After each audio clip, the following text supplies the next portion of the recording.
It Yeah. feels really inefficient for a generative AI to write Python so that a human can understand it. Like, at what point are we going to skip Python and like an LLM can write bytecode or some LLM native language that it can hold into context better, have referential integrity of better than like a human language, and we're communicating with it via exclusively requirements.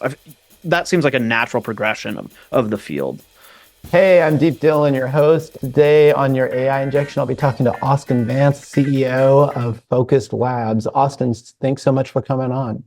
Thanks for having me, Deep. Cool. I'm really excited to get going. Start off by tell us a little bit about what kinds of AI projects are you seeing out there, maybe before and post LLM world, and what kinds of stuff are you seeing actually get past being built and having some success in the marketplace that we haven't heard about?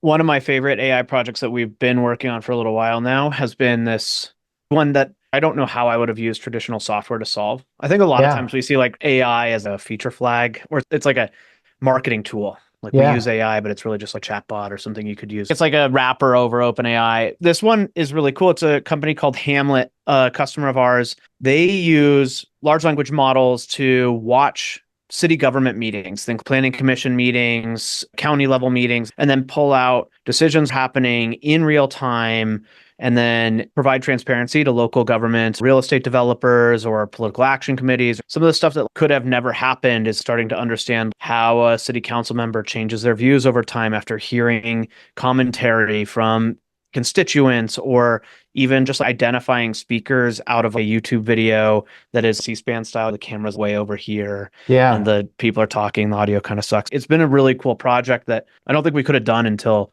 large language models and Gen AI got to where it is now. It's been a really cool one. Yeah, it's funny that you bring that one up.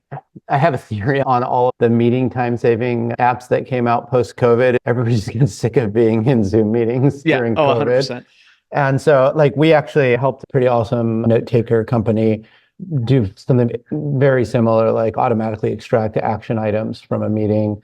This actually started pre-LLM, or at least pre-GPT. I think GPT 2.0 had just come out, but it was really early days. I personally know four actual friends of mine that have companies that do this. It really took off. It makes a lot of sense when you start tightly verticalizing it like that in a really particular context, like that municipal context is interesting. I loved the idea because after COVID, all these local governments decided to stream their meetings online or post their videos on YouTube or on a government website. But still, if you want to get involved in local government, you really need to find this stuff and you have to sit through pretty boring stuff. And if an LLM can help summarize and say what's going on in your city and help bring transparency to how decisions are getting made, it involves a community in a way that I haven't seen the government get transparent in a long time. I love the product and I thought it was such a cool application of an LLM rather than it just being a chatbot, a summarization tool, or a sentiment analysis tool, which is a lot of what our projects are, or RAG, right? We'll have a whole bunch of corporate docs or financial docs and we'll figure out how to parse those and search over them. Yeah, that's a pretty common, like having some dialogue engine go on top of a collection of content, a corpus. Yeah, that template is, we could probably even take it up a level beyond meetings. We've had multiple projects and seen a lot of this kind of activity ourselves, which is certain things have happened in the last couple of years, like transcription's just gotten really good. And so you wind up having a lot of text that you can even work with off of whatever. It could be a video, it could be a meeting, it could be, we're even seeing phone conversation stuff happening. The audio gets transcribed with a reasonably high level of accuracy. And then now you can go in with the LLM, kind of deeper understanding of the text and start to pull out a lot of stuff. Like I mentioned, action identification in meetings, but also a lot of summarization stuff, a lot of trying to figure out what the most salient snippets are. So you can take them into like really crisp little 15, 30, 60-second video snippets from maybe a long lecture online. Yeah. So the coolest problem I think companies solved, and we could talk about some of the other organizations we've worked with, but like transcription's incredible now, like just so good. But if you have one YouTube video with one audio stream, you can still do speaker identification, but most of these large language models will do like speaker one, speaker two, speaker three. They don't know like who the speakers actually are. And for this use case, knowing who's talking and assigning that to a name is super important for transparency and who's making decisions in your government. We use the large language model to identify speakers through the transcript. So you can say, if someone says, Councilwoman Mary, what do you think about this? Or let's do a roll call. City Council Member Jim, are you here? And the LLM can be like, oh, I can associate the next speaker with Jim, and I know that's this person. I can also look at an attendee list and know that's this, same as this. So you can actually pull out names from the conversation and assign those back to the speaker labels that a transcription engine would give you. And then you can build that into a larger piece of software so you can start to track how a real person is talking over time. When you do a Zoom call, a lot of times the large language model will get multiple audio tracks. It knows you're speaking because it's coming from you versus coming from me, and it can watch that. That was a really fun problem. I don't know how I would have solved that with traditional programming. Yeah, the diarization problem is interesting that you brought that one up, because that's actually one we were struggling with too, because we were trying to be agnostic to the meeting platform environment. Most of the diarization APIs are not as evolved as transcription APIs. And you have like different human of similar kind of builds and like kind of age and gender and other kind of stuff will have really similar vocal patterns. And those models can really struggle trying to figure out who's saying what. So it makes sense to go to the text itself to try to stitch together. But ultimately, what do you think? You think we're going to start to see more multimodal models that are a little bit more powerful and able to handle some of these diarization challenges? Or I'd hope so. You're starting to see a little bit of it. The text is just so nice to work with across all other parts of software too. So even if the multimodal can do diarization better, eventually I want text so I can put it in a Postgres database and do full text search. Yeah. Eventually getting to the transcript with better speaker labeling and things is important. These models just continue to get more and more powerful. And prompting seems to help a lot. We cracked the code through using DSPy to drive the prompt engine around pulling out the speaker labels and putting that into the data. We have this kind of AI data extraction pipeline, and DSPy is a big part of that. It's auto-generating prompts using an evolutionary algorithm against grading to eventually find what it thinks are the best speakers. It's gotten to a really good spot. I don't think we could have done that just prompt engineering. Tell me a little bit more about that. I haven't heard of this tool. So DSPy, what's going on there? Essentially, you give a starting prompt and a set of expected answers to an algorithm, and it runs through using that prompt and grades itself. It uses a LLM to alter the prompt, decides whether that was better or worse, and then alters another part of it. And so it's like continuing to iterate on the prompt, trying to get to more and more accurate answers. You have to have this is what I would expect out of it. So what we did is we handed it a handful of transcripts where we knew the labels already. We knew who was speaking where.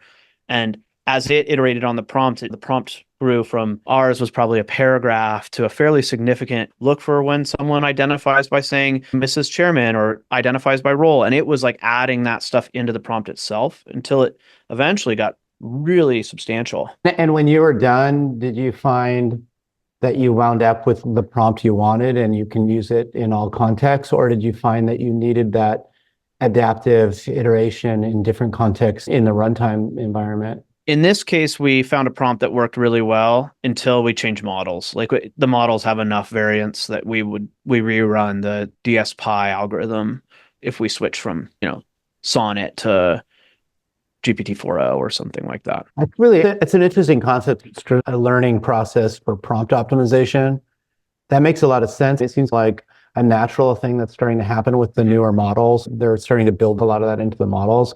But until we have that fully fleshed out, it's fascinating and also doing it with training data makes a lot of sense then, because you'd have to build a fine-tuned model then to like tap into that. It worked really well. What was surprising to us, which is always the thing, when you have a program iterating over a model, especially top tier models, it can get expensive. If you're doing thousands of calls and your context windows get fairly big, it can get really expensive. But then eventually you end up with a prompt that works pretty well. Pull that out, drop it in, and you're good. You're good till the next model rev or whatever. Right, exactly. And then you go again.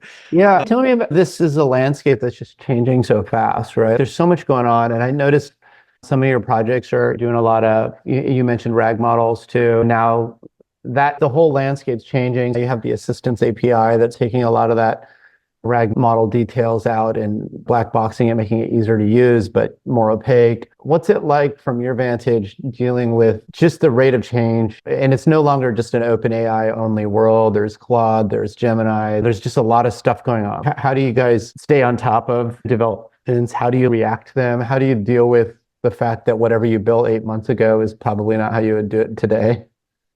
I remember the first front end single page app I built with Backbone JS. By the time we were like feeling pretty confident in prod, there was like Ember JS out, and we're like, oh my gosh, we should have used Ember for this. Software moves fast if you're in the bleeding edge, and AI is that right now. And sometimes you're just like, okay, we're going to put a stake in the ground, and that's the legacy we're going to stick with, even if it's like not the correct or most modern implementation in the future. Most of what we're building, we're not building foundational models or anything like that. We're integrating with models.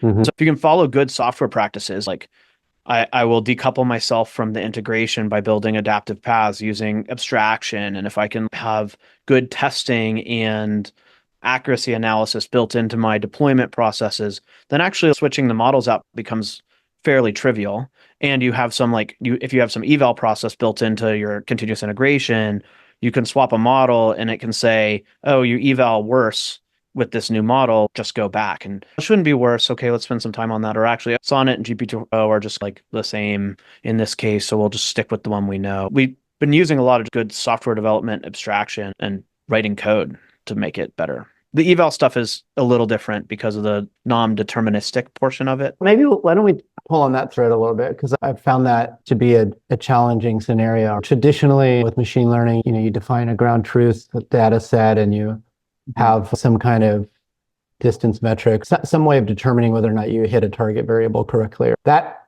gets harder and more challenging in these LLM contexts because you have to use heavy reasoning to figure out how far a generated response is from an optimal response. A lot of times you might have multiple optimal responses. And then like you mentioned, it's non-deterministic. So you rerun your thing a bunch of times and you get different outputs from the bot. And each time can take a while. So like running through like thousands of permutations can be hard. I'm curious like how you guys approach the efficacy assessment challenges with LLMs. Yeah, it depends on the work. If it's a RAG over like reviews of a product, I think is a good one. If it's a RAG over reviews of a product or sentiment analysis and the product returns like people like the red Nikes better than the green Nikes every 3% of the time, I'm not super worried about that. And our customers don't seem to be super worried about that. If it's like a legal framework or employee handbook that needs to be correct about how many vacation days you get or something like that, RAG, which we've done and you want it to always be accurate, we build in like answer time checking and then a lot of logging. And so I really liked Langsmith's gotten really powerful and there's other tools too, but I always liked them. But we love the ability to go back and look at what the LLM is responding with and why and giving grading into it or putting grading into the responses that actual users are doing. And then we always have a set of standard with this question, I should get something close to this response. And then we have a grading happen around that as part of our continuous integration. Say if we're iterating on a prompt, for example, we'll have the QA like eval set. I wanted to pull on this thread that you had said where some customers are okay with the model making mistakes in certain scenarios. We've run into this scenario where customers don't always know what they think is okay and not okay. Fair enough. Do you ever find that it's hard to explain why certain things which require a lot of work and testing need to be put in place because these bots out of the box can work really well? And so it's not obvious that in 3 months, your bot's going to be promising all kinds of actions that aren't real or ever going to happen because they like to please and they're either going to sell the Chevy Tahoe for $1 or the Canadian airline tickets are going to get promised to be reimbursed. There's a million things that the bots can do on their own because they like to please.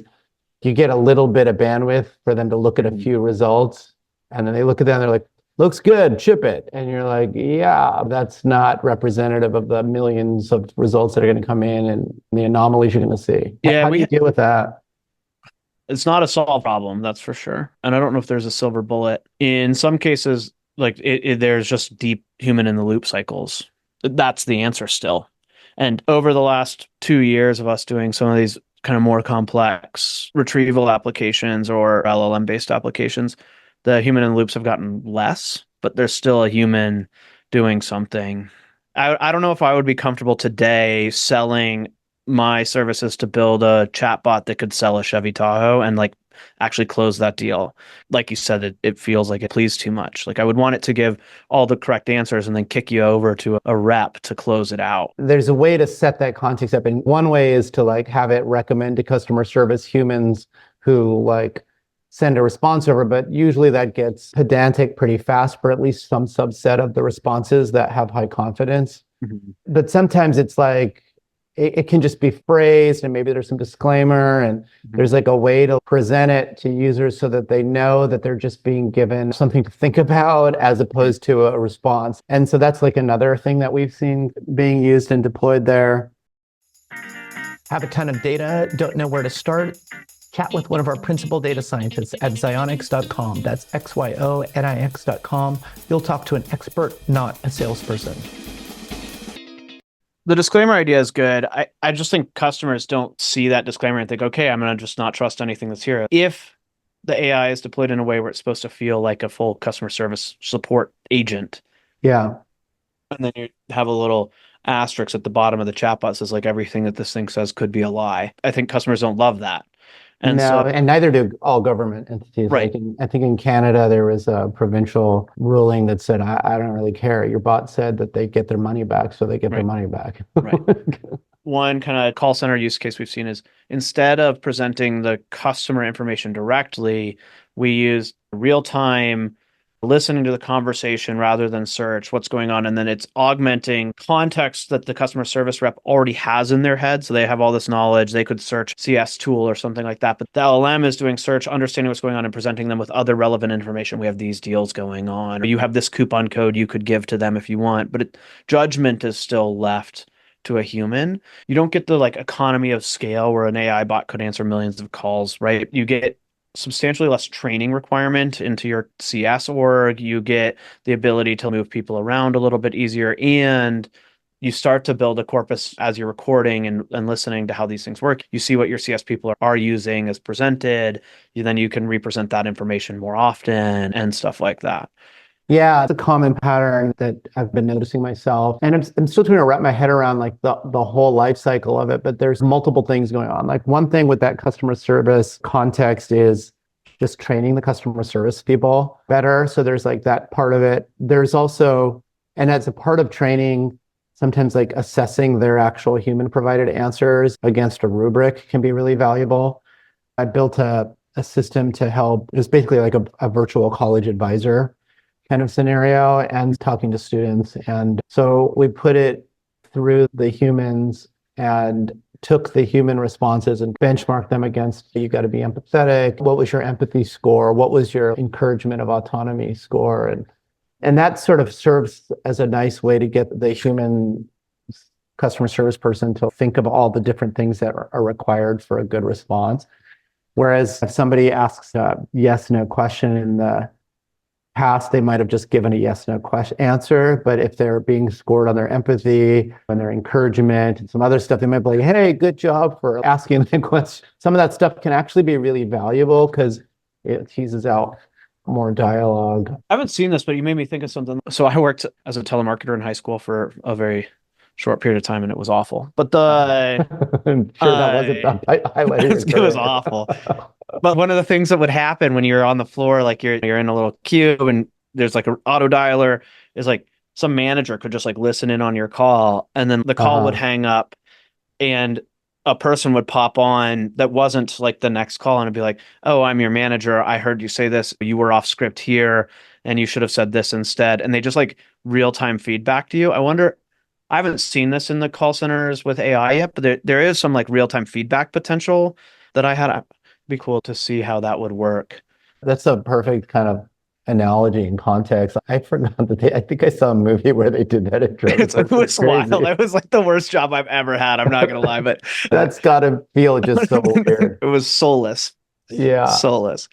So there's that training but not all customer service reps are answering easy to answer questions, right? I've talked to folks who have fleets of engineers responding to questions, and they're really hard questions, and they're not like even answered in one location in the document. And so building up the fluidity and ease of access to knowledge across that fleet of folks is really a big deal. The other thing that There is like Yeah, go ahead. CS is built to do that already, though. Think if like AI could replace like the L1 support, but not L2. It's like the easy to answer questions.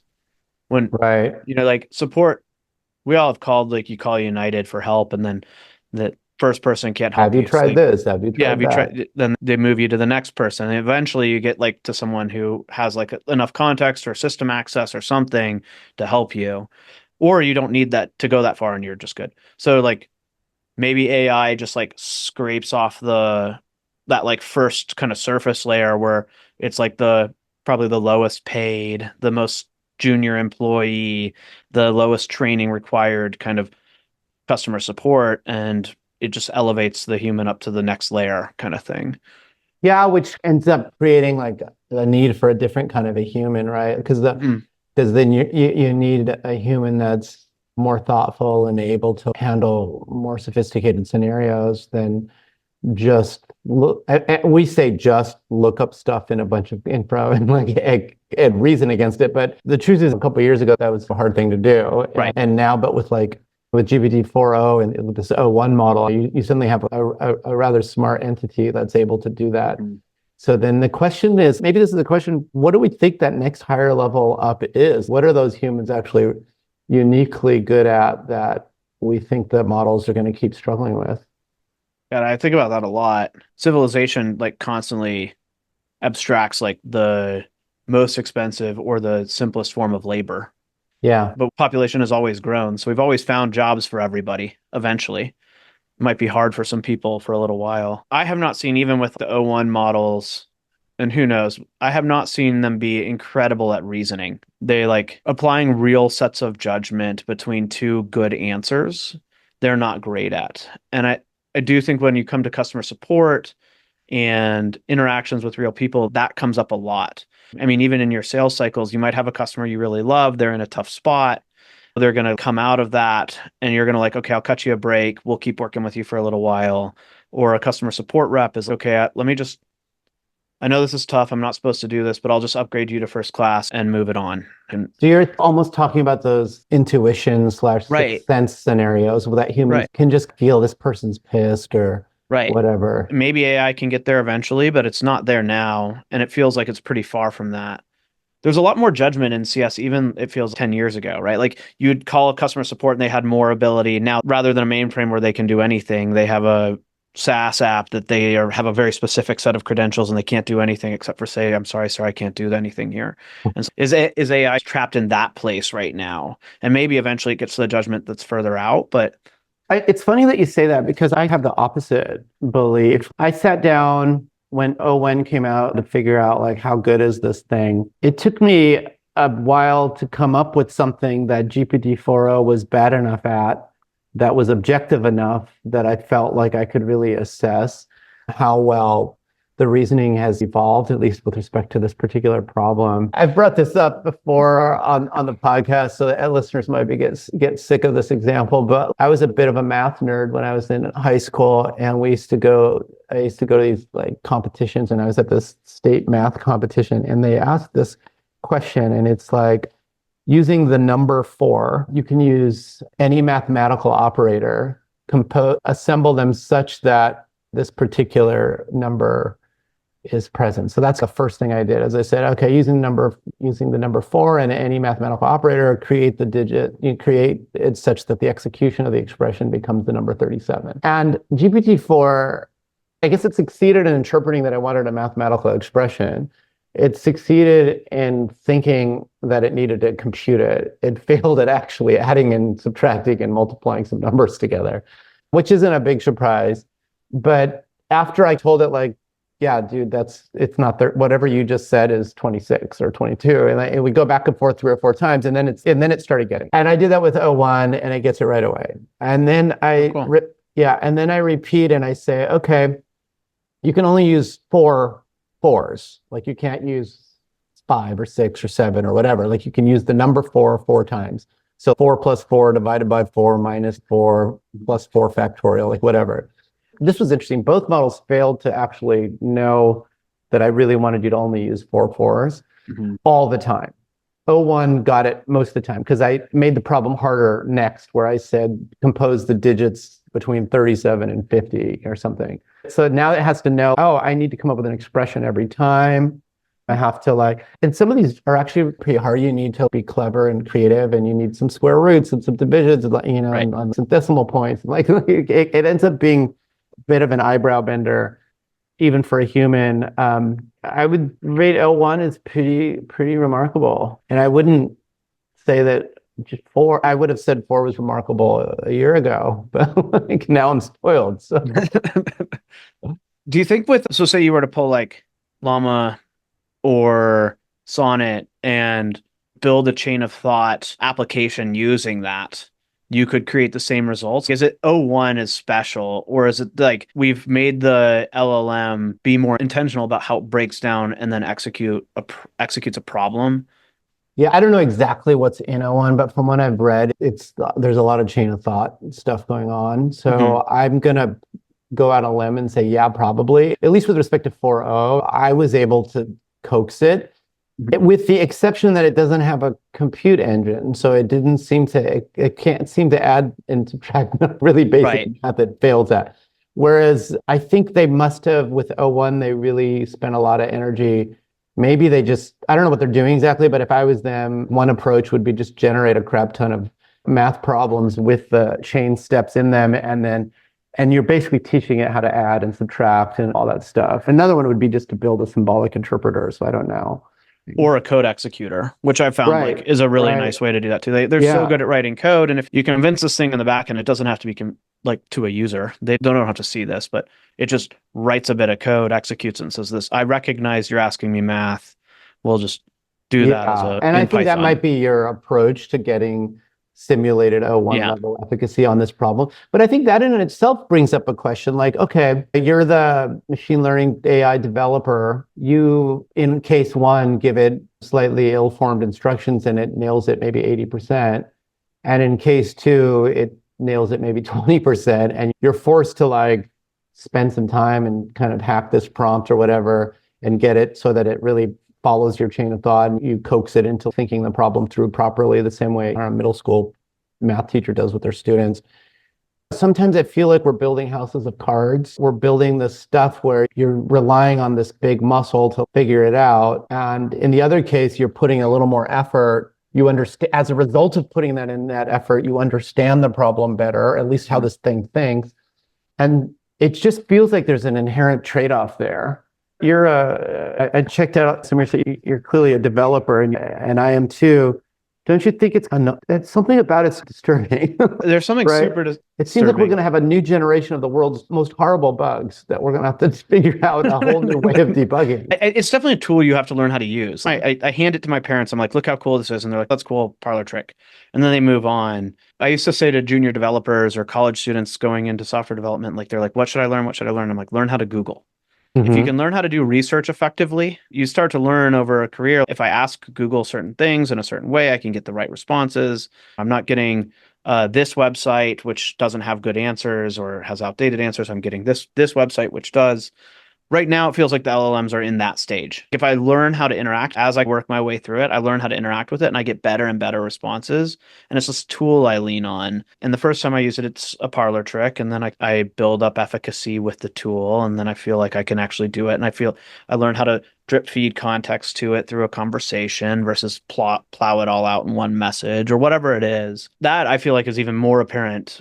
You said I'm a developer. I love using like code assistants. Yeah. Sometimes they're not very good. Sometimes they're great. And learning how to use them was like a pretty big uphill battle. Felt like I was like picking up Vim for the first time again, Yeah. or something. Like it was like I felt slower because of this thing. But then as I started, okay, I understand where it's good, where it's bad, how to ask it stuff, how to drop in context, how much context it can understand. Now I'm like, oh, I can have this thing generate pretty substantial amounts of code pretty quickly. And the big crap moment for me Yeah. was a big part of my business is legacy systems. So we work with like old infrastructure, whether it's a mainframe or an old Java app or something like that. And often these things don't have documentation. And so developers have to spend a ton of time looking through code to figure out how to even interface with this old code.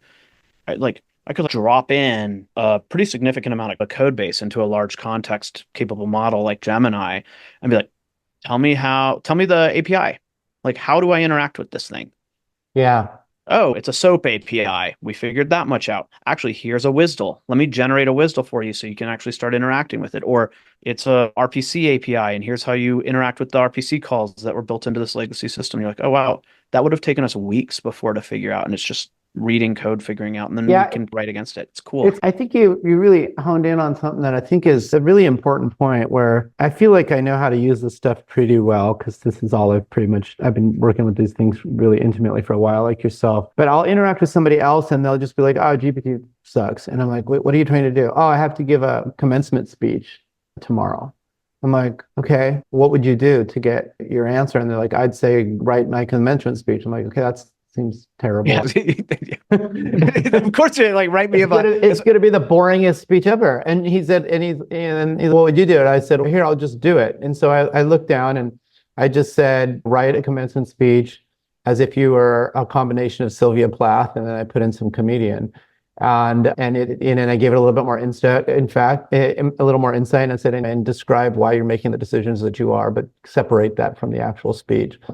And then I gave it to him. He's like, holy shit, this is unbelievable. I'm like, yeah, because Sylvia Plath is interesting, and not telling it who you want is boring because it's going to put it in corporate BS land. It's going to come up with the most banal, the hotel equivalent of a restaurant. It's going to be like stuff that's non-offensive. That's not. Yeah, 100%. Yeah. And he's okay, I would have never thought to mix a poet with a comedian. And I'm like, yeah, but how else are you going to get it to say something interesting? Right? You got to, and then I realized, like, oh, I know how to use these things.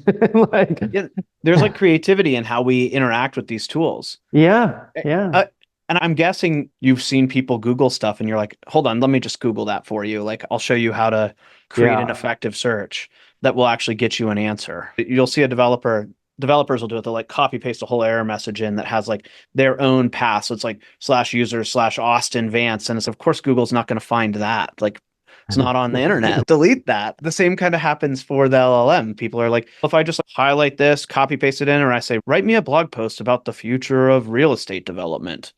Like, you get nothing. Like, you'll get boring. And it was exciting a year ago. It's not exciting now because everyone's realizing like these things can get to the minimal threshold pretty quickly in output, but to get it to say something interesting about modern politics or economics, to get it to be like an Ezra Klein or something, like you can't use them naively, but you can get really interesting if you're clever about it. Need help building a great chatbot, or perhaps help with computer vision, natural language processing, automated content creation, conversational understanding, time series forecasting, customer behavior analytics? Reach out to us at xionyx.com. That's XYONIX.com. Maybe we can help. So I've stopped using them for writing almost entirely. Oh, yeah.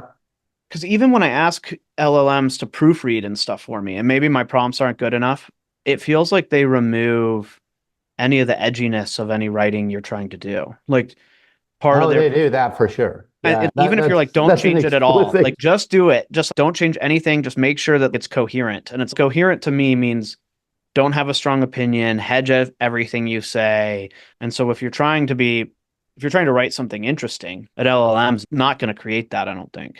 I disagree again. I think it's in the prompting. So like I spent, I've got a marketing team and they're always asking me questions. And at some point I'm like, I'm just going to make a bot to deal with you guys. Like, here, I need you to write this. I need you to write that. Or that. So I just taught it like all the nuances of my writing. It's like, hey, the semicolon is your friend. Use it, but don't drive people nuts with it. Like all these really detailed stuff. And then all kinds of examples of my writing in different contexts. This is what was asked. This is what I produced. This is what I asked. This is what I produced. And now the prompts you can be quite expansive with them now. And then I'll even go into the different scenarios. Like when I'm writing tech writing, it's very straight edged and short sentences and boring. And when I'm writing marketing, it's fluffy and hyperbolic. Right. And so I have to let it go a little bit. And it took me a while to get just the right little custom GPT. But once I did, it was like, okay, good enough. It's 90% of what I'd say. Yeah. But it is work. It's a lot of work. For writing, it's just even 90% isn't me. And that's why I tend to just shy away. Maybe you go back and re-edit yourself back into it, but I'm just like, I would have never written this way. Yeah, it depends what I'm writing. Like, Fair if I'm just enough. writing a response to a lead that came in. I don't That yeah, that's different. I'm talking about when I contribute to like Fast Company or I'm writing Oh, something. yeah. Like, and I think there's a lot you can read a lot of that stuff now, and you're like, oh, this is definitely AI edited or Yeah. AI generated by a significant amount. And I know they check for some of it, but they definitely don't get it all. And they can't. Like, No. but I think that's an interesting one, right? This was part of my challenge. Like when I was trying to compare 4.0 to oh 01, I was like, I can't really do writing stuff because it's too subjective.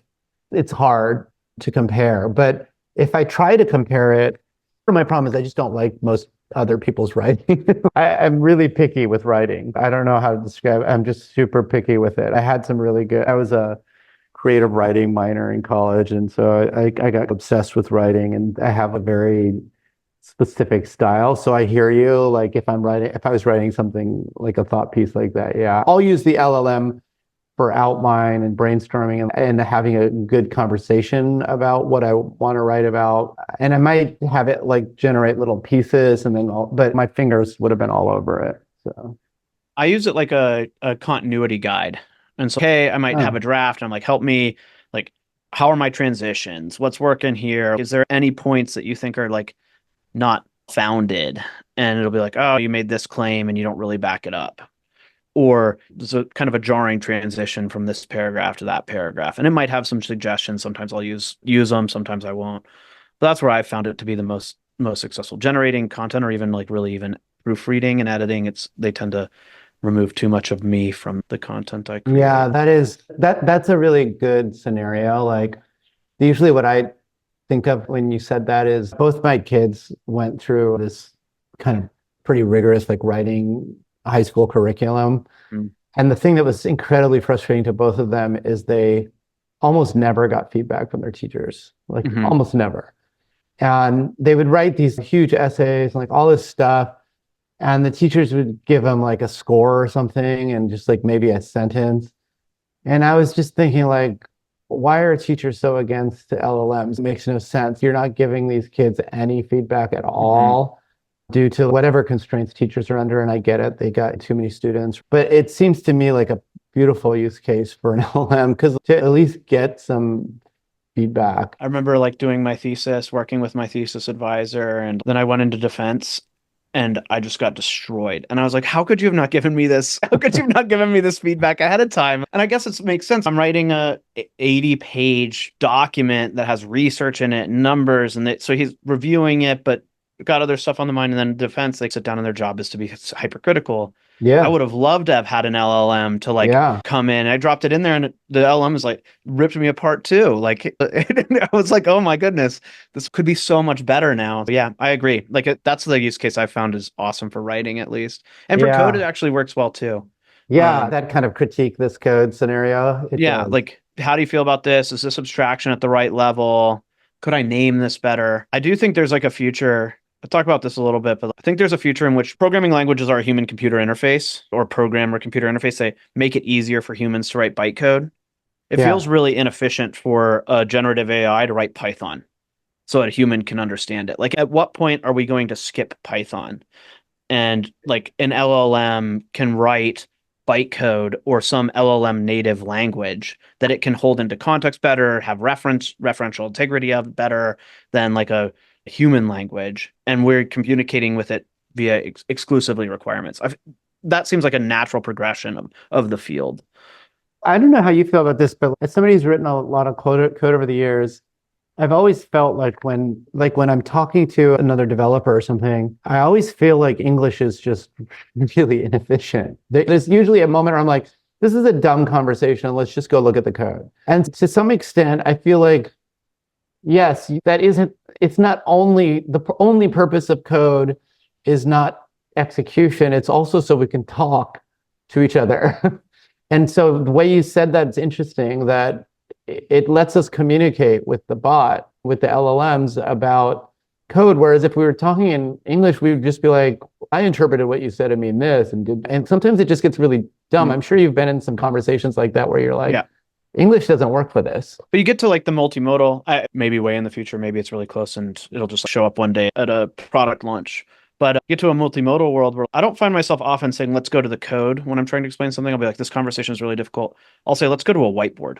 Yeah. And if I could have an LLM start to take user stories or product requirements plus a whiteboard for conversation, and I can do that, and it's interpreting all of that and then generating software or altering software for me on the fly, why would it ever unminify the JavaScript? Right? Like it could just work inside of that minified language. It doesn't need, or maybe it's rendering it just to talk to you. Exactly. It doesn't need to have a variable name that is, I always say the hard parts of computing or naming things and stuff like that. LLM doesn't necessarily need to name anything until it needs to communicate back to you what it does. But to itself, it doesn't need that. That's an interesting concept. I'm used to thinking of it as a way to communicate with the computer, but I'm not used to thinking of it as a way to communicate with humans, regardless of the computer. It's just kind of a weird concept, but I hear what you're saying. It makes sense, right? Like at some point we'll get there. Right now, I do use LLMs to write code. I'm almost where you are with writing, but with code. Interesting. It's just not worth my energy for it to deal with a stupid machine to generate my code. But I do, because I find that my brain gets into a different loop where I'm just like, I go into like prompt torque, give me something, throw it in, execute it mode. I find it hard for me to determine when is the point at which I need to bail on this thing or commit to whatever the last rendering is and just start actually writing code. I feel like that decision point is not always obvious to me. And sometimes I sink too much time babbling with the LLM, and sometimes I jump in too early in the code and waste too much time. I grew up pair programming. So I worked in companies that always did paired programming. Yeah. And it reminds me of pairing with a mid-junior developer, and I don't know any of the frameworks they know, but we're supposed to be working in those frameworks. So I know how to write software. They know they know all the docs, they know the APIs, they know that kind of stuff.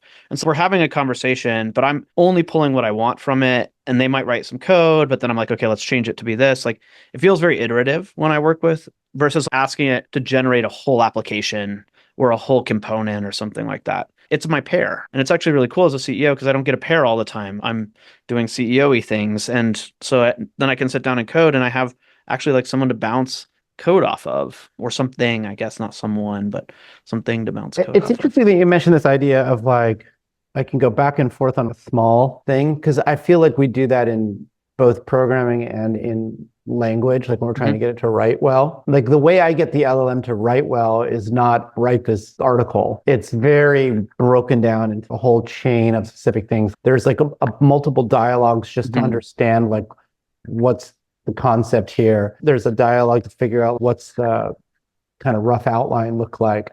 And then there is a dialogue to really nail just this one concept. And then usually I'm like, oh, that's actually 3 concepts. And then so it's very much a back and forth. And I feel like I do the same thing on the code, where if I give it too much and say, I don't want to, like I get all that boilerplate crap, but that's not my issue. My issue is this little thing. Let's just talk about that. It's like that. So I grew up pair programming and doing like really rigorous test-driven development, like that red-green refactor. And like those 2 skills seem to translate really well for me into how do I pair with AI. I write a test and we iterate on that. How do we make that test pass? And then we talk about refactoring that. And they're like, oh, the AI can think of abstractions, or I can, and then we move on. But you're not generate a component. You're like, all right, we have a user story. Let's break it down into these tests. Let's start working through this. Red, green refactor, go from integration down to unit and then back up through the red and then the green. Do you find that people are like cutting back on the whole pair programming thing now that they've got the bot being their pair? Or do you see the bot showing up with them? Like how is that happening from your? My teams have the bot showing up with them. So it's like a third pair. We pair a lot as a company. We do remote pairing, we pair in person. Our clients will send their developers into our offices to pair with us. There's still no replacement for that, but they add this copilot as part of that conversation. And where people have talked about it being awesome is it has this incredible knowledge of the working frameworks. The worst thing in the world is doing like Spring Boot auth. Every app needs it. You implement it once. The next time you have to do it, it is like incredibly painful. You get it in there and then you're done with it. You never think about it again. With an LLM, it's, oh God, it's not painful this time. Like we can just drop it in. And then the LLM helps me get it through. Like, it has this like deep knowledge of the framework, the context, like all that stuff that makes it just like it easier. And I've loved that. It's interesting. I haven't committed to like using Copilot and stuff. Like I've mostly been pasting chunks of code into prompt windows and like going back and forth that way. And and I've been told that I need to like commit to an IDE that's got native AI stuff in it, but I haven't done that yet. Copilot's probably I use them because they're like the brand, but also I just mean a Copilot. It's probably our least favorite. What's your favorite developer tool for Python? Cursor is really great. The kind of VS Code fork with Sonnet tends to be really great. O1 gives really good coding answers, but it's just so slow. Like it has to go through that whole chain of thought. So people don't like it. Sonnet's faster and gives close enough answers that are just as good. Some of our customers require us to like work behind a firewall or in an air-gapped environment for any of their code. And so we can't use Sonnet or any of those models. And we'll deploy Llama or DeepSeek Coder, run that on our own infrastructure behind a air-gapped environment. And then we use continue.dev. It's a plugin for IntelliJ or like JetBrains IDs, or it works for VS Code, and it has the same like autocomplete and chat built into it. And you can @ files. So you like reference a file. You'll say like @ and then like this file and this file. So it shoves those into the context window as it talks. So it can reason about both of them and change both at the same time and generate a diff and stuff like that. Yeah. That's what I've liked. So I usually like ending on like a future note. So if we jump out like 5 or 10 years into the future, where do you think all this stuff's heading? I have this talk I've given on this a few times, and where I think we're going with LLMs or AI, kind of especially in the developer space. So this is very specific to the developer space. Is like all of the best practices we have in software development, solid principles, abstraction layers, programming languages having they're nice to use because of this reason or that reason, are to make it easier for people to reason about like infinitely complex systems. And I think, especially within a decade, we will have an entirely new set of best practices to interface with a computer and program them. Solid principles will be a thing of the past.